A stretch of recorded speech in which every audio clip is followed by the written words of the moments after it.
Hello. However you managed to land here, welcome. I'm just going to take a little bit of time and speak about, let's put a label on this so that we can understand what we're talking about: enlightenment, awakening, liberation, self-realization, freedom, nirvana, moksha, whatever you want to call it. Many different traditions, many different labels. Um, the end of suffering. So first, I'll read a little poem. For those who are on the seeking path, this may bring some clarity or comfort, and then we'll talk a little bit about it. This is called "Take Heart, Seeker." You may be filled with longing, but take heart, seeker. This longing guides you, and the wind is at your back. You may grow weary, but take heart, seeker. Your destination could not be closer. You may feel lost, but take heart, seeker. You could never go where this is not. You may feel doubt, but take heart, seeker. Doubt is for believers. Trust only your experience. Your mind may be confused, but take heart, seeker. Your mind cannot know what your heart has never forgotten. You will never be free, but take heart, seeker. Freedom is not for the seeker, but for the one who is sought. Take heart, dear seeker, for you are that one. So if we take a moment and go through this, each of the paragraphs or stanzas points to something. We can never look directly at what that something is, which is not a thing. It's you, of course. So the first is, you may be filled with longing, but take heart, seeker. This longing guides you, and the wind is at your back. So what is this longing? What is this longing that every person on the earth has felt and feels and will feel for those who are coming? What is that longing? And that is the longing to know who we are in our essence. And we mostly look for that longing, brings us into the world to look for objects and relationships and different feelings and states of mind that are going to give us some temporary relief or pleasure, but it doesn't last. So that longing drives us into the world to strive and to look for that which is going to end that longing, because it is a form of suffering, that longing, especially when one is looking outward to fill that void. So that longing, sometimes this is called a seeking path, a person who is seeking the end of that longing.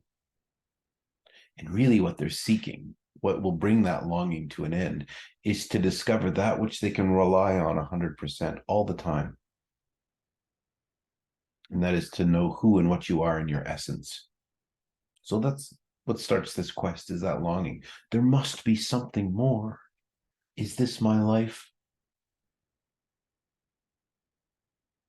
So we ask these questions and then we go on a journey, so to speak. So the second stanza, you may grow weary, but take heart, seeker. Your destination could not be closer. So this can be an arduous and exhausting search. People travel to, the seat of this, what's believed to be the origin. Although I don't know if we could ever say exactly where the origin was, but India, people go to the Himalayas, and there's a lot of opportunity to travel and to seek out a guru.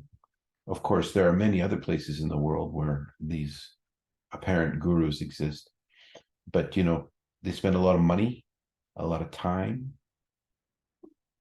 They invest a lot in this journey to go and find the truth, and they grow weary, and many of them give up, because that travel that seeking of an outside source that's going to tell me who I am, it's tiring, and it takes a huge investment in energy. Now, it's necessary sometimes. In fact, most of the time it's necessary, because to discover who I am, I must know what I'm not. So we go and we search, and we might encounter some cryptic person who says, you must disappear, you must die before you die. And these are all wonderful pointers, but if you don't understand what's being said, and I certainly didn't at one time, if you don't understand what's being said, it can be frustrating and weird. You can grow weary of it. But this stanza says your destination could not be closer. It could not be closer. It's closer than hands and feet, as it's said in the Bible. And again, this is not a religious message. It's not on anything. It has no affiliation to any particular dogma or set of beliefs. That's what makes the seeking so weary is, okay, read these 6 volumes and then maybe you'll have some questions, or travel here and spend this much money and then maybe you'll get it. But it doesn't involve any of that. If one were to seek for 20 years and, at the end of it all recognize, oh, wow, okay, so it was really subtle and simple, that 20 years wasn't wasted, so to speak, but it wasn't absolutely necessary, because what you're looking for is where you're looking from, as it's been said. So if it feels like you need to go and find and seek, then that's what you do, until it's recognized that no, the answers are here. That guru that you've always looked for is within. So the next stanza, you may feel lost, but take heart, seeker. You could never go where this is not. So feeling lost is part of this. That's not a bad thing, as it's been said before, and I don't know who, not all who wander are lost. That feeling of being lost is interesting because we never could go where this is not. And what do I mean by this? Existence, consciousness. We discover that's who and what we are in our essence. Eventually, it becomes our experience. You've probably heard that. You are consciousness. Tatvamasi, that thou art. Yeah, okay, that sounds good. I really want that, but what does that mean and how do I get it? And that's part of the being lost, is thinking that you're going to find something that you don't already have. So there's nowhere to go, in the sense that there's no journey to take, and there's nothing to attain because you already have it. So you can't be lost. It just appears that you feel that you are.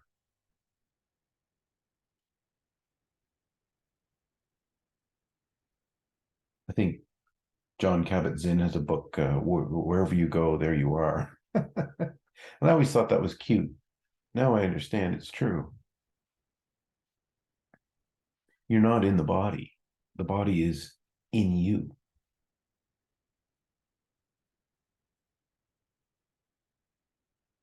So how could you be lost? The next stanza, you may feel doubt, but take heart, seeker. Doubt is for believers. Trust only your experience. So you may feel doubt, and doubt is a far better position than belief. Because belief is holding fast to a position. I believe the sun is going to come up tomorrow. Right back there. I believe the sun is going to rise, and I believe the sun is going to set. Well, that seems like a pretty good place you can place your bet, because it hasn't let us down yet. But then we investigate further and we see that that's a false belief. The sun does not rise and set. The earth turns and gives the illusion of the sun rising and setting. The sun is relatively still. It is still relative to the earth. The earth moves, the sun appears to rise and set. So that belief is all of a sudden, whoa!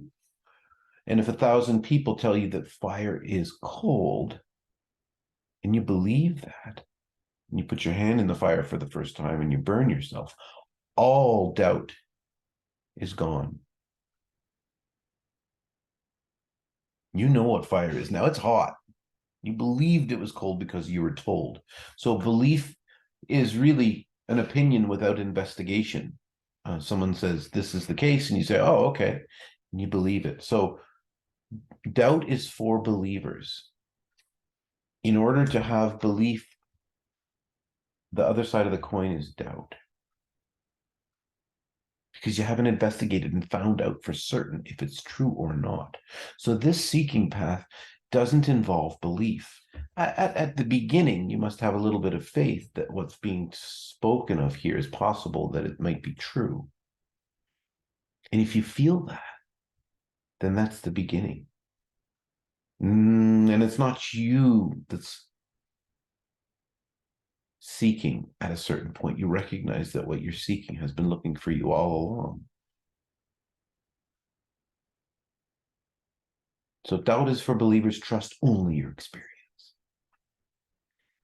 And we tend on this path to collect and collect and collect and collect this pointer and that pointer. Aham Brahmasmi, I am Brahman. I am that. And we collect these pointers. I am a movement and a rest. What does that mean? And this poem itself, Take Heart Seeker, is full of pointers.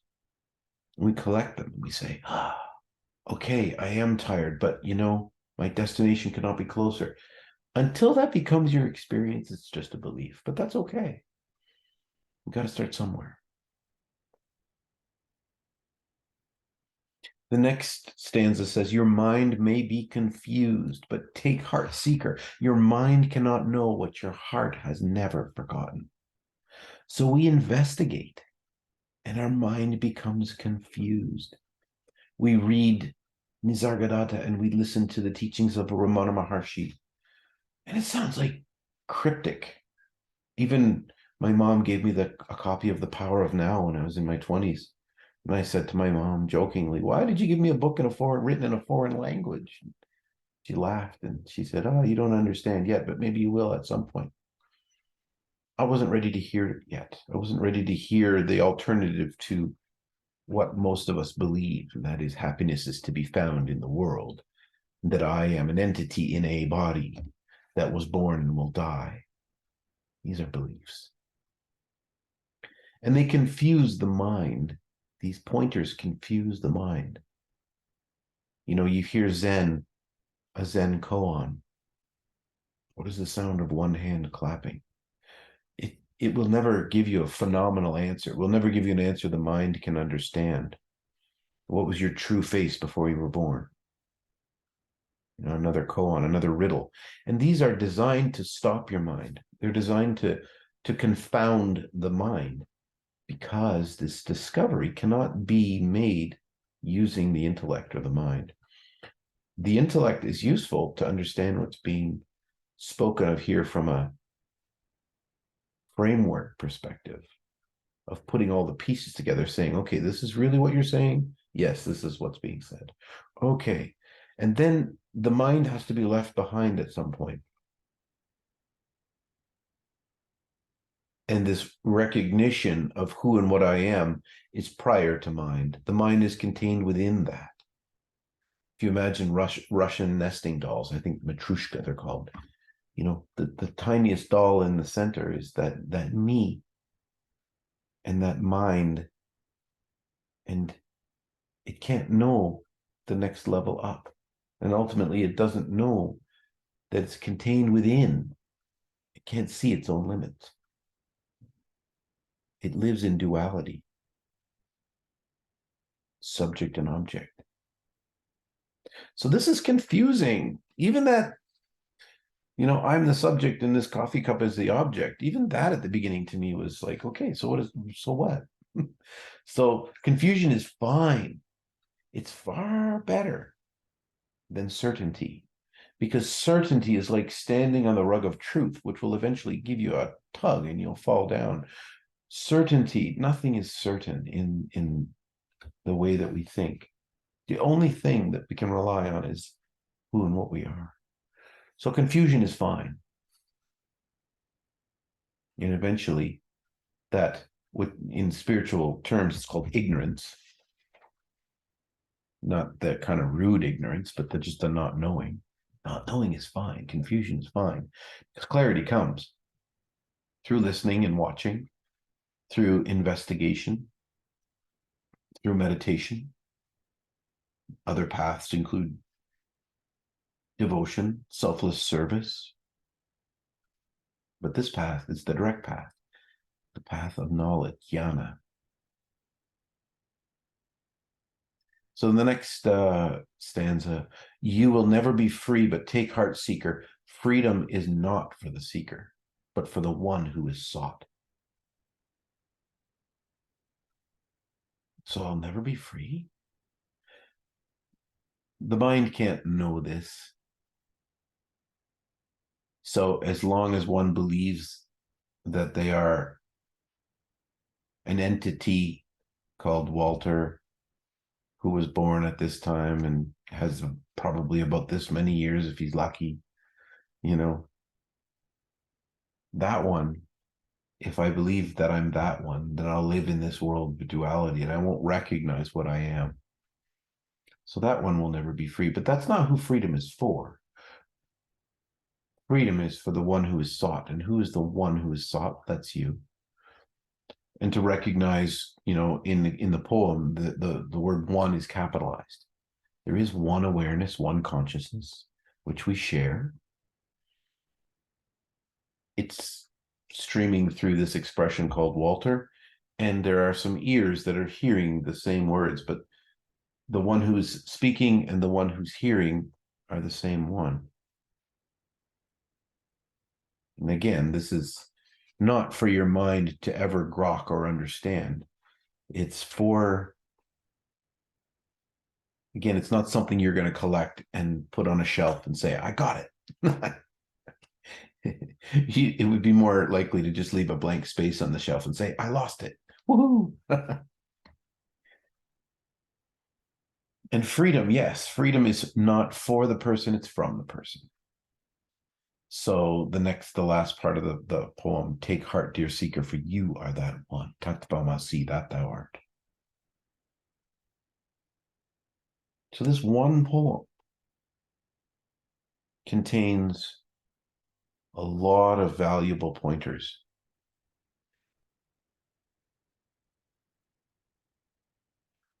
There's nothing to believe here that I've said. There's a suggestion here that you investigate and find out if what I'm saying is true.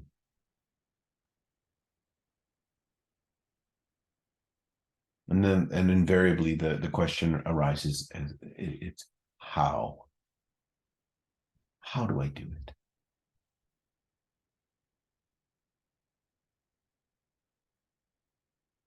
The fact that you've listened this far means that you're not doing it, it's doing you.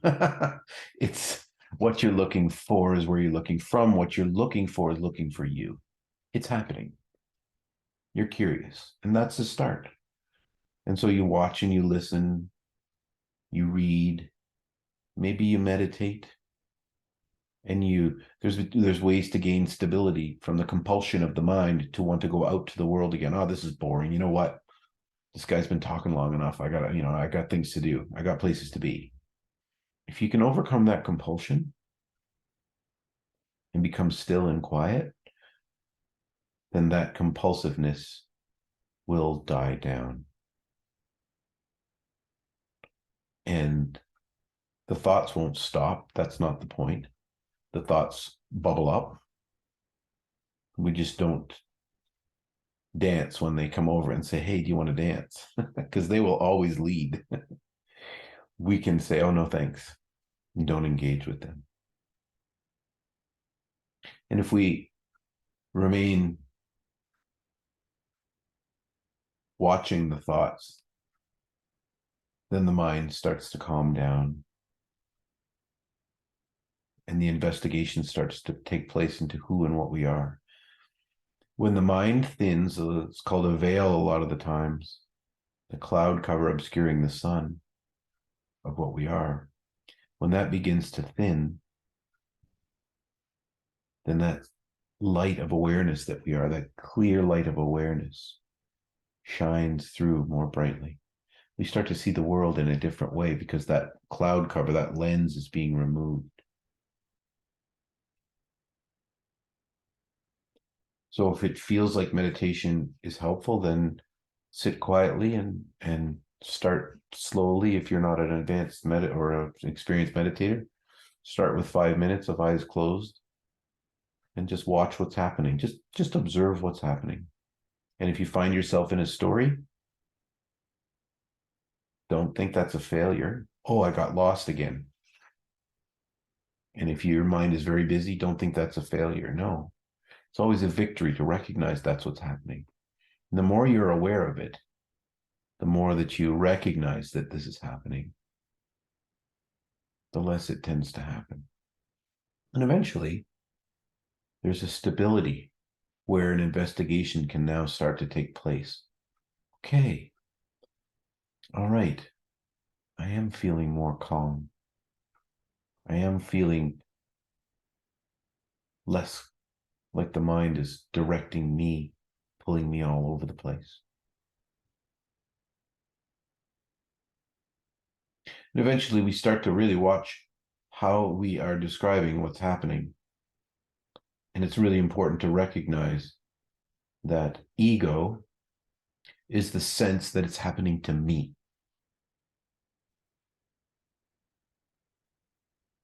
And this investigation will eventually reveal, and it's no big secret, it's out there. There's a lot of people now who are out there saying the same thing, is that me just doesn't exist. It's a ghost believed in, which appears real to the person.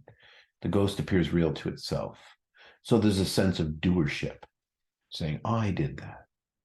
That will eventually be seen through. And then there's a recognition that this is a seamless whole, a happening that's going on. And without that judgment of this phantom saying, I did this, oh no, or this aggrandizement of I did this, then we don't strengthen that sense that I am an entity in this body. And when we don't strengthen that, it begins to winnow away and disappear. And then that light shines through. That's where the peace starts to be felt. And that peace is the perfume of what we are. You're looking from there now. You're listening from there now. And maybe you can start to sense the perfume of that. Let's use the analogy that what you are is a flower. You'll never see the flower directly, nor is that the point. But you'll smell the perfume, the fragrance of the flower. It's beautiful. And it manifests in different ways.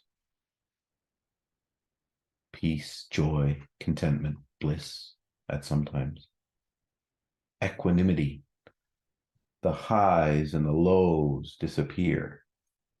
And our baseline becomes equanimity. Even in the face of difficult, what we would call difficulties or challenges, that background that's shining outward, coloring the world, not coloring the world, but illumining the world. We start to see things in a very different way. And we're okay with what it is. We're okay with whatever is arising.